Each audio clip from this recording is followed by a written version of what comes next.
Death of partnership के objectives लो। सबसे पहले बोलो, पहला benefit ratio is the ratio in which dash the old partner gain on admission of new partner goodwill. क्या बोलोगे? C. The continuing partner benefits on retirement or death of a partner. The ratio by which existing partners are benefited. Gain, sacrifice, profit, capital. ठीक से बोल। Gain ratio. Profit and loss suspense is shown in the balance sheet on dash side. Asset side. Death is a compulsory dash. एक प्रकार का बोलते हैं ना, force compulsory retirement बोलेंगे। The balance on the capital account is on the death of his transfer to dash account. Relatives, partners capital, partners loan, legal heirs loan. कौन सा loan? Legal hair.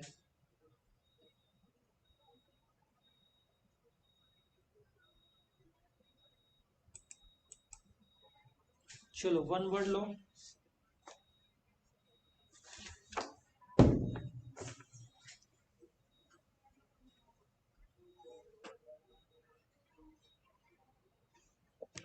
पहला एक्सेस ऑफ क्रेडिट साइड और debit side of profit loss adjustment account. क्या आएगा? Profit on revolution.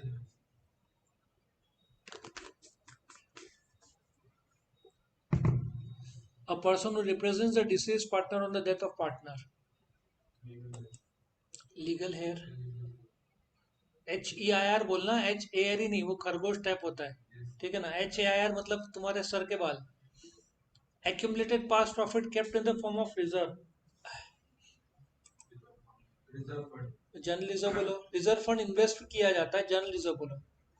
The partner who died, deceased partner. Retire नहीं भाई, the compulsory retirement है, but नाम पूछा है, क्या बोलते हैं? The proportion in which the continuing partners benefit due to the death of partner. Gain या benefit ratio. A deceased partner is not entitled to goodwill of the firm.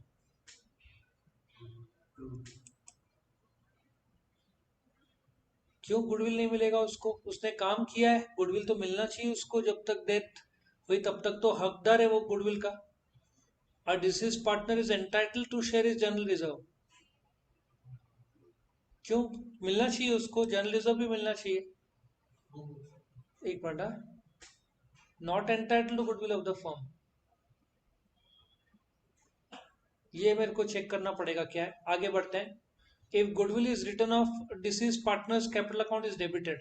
ये true है ना पहला वाला? Yes sir. पहला वाला मेरे हिसाब से तो ट्रू होना चाहिए। ट्रू कर दो। डेथ के पहले यहाँ पे एक मिनट, यहाँ पे बिफोर होना चाहिए। बाद में तो कैसे मिलेगा उसको? तो मैंने ट्रू कर दिया है।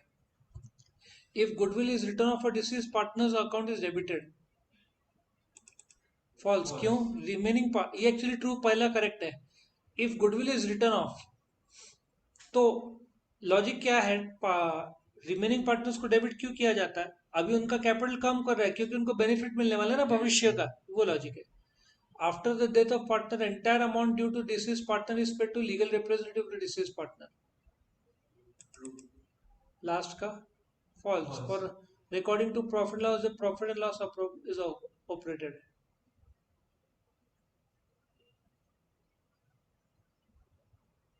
तुम पूछो क्यों? Profit and loss adjustment, appropriation अलग है। अप्रोप्रिएशन प्रॉफिट का क्या करना वो है।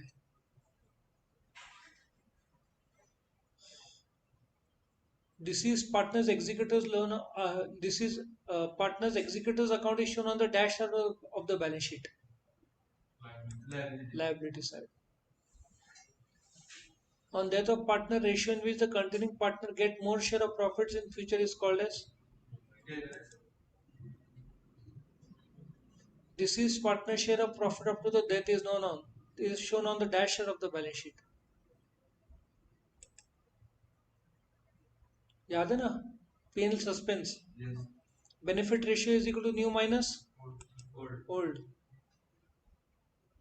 When goodwill is raised at its full value and is written off, dash account is to be credited.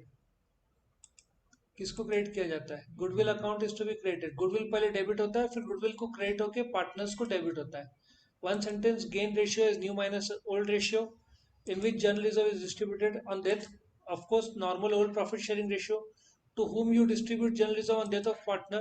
सारे पार्टनर्स को डिस्ट्रीब्यूट किया जाएगा.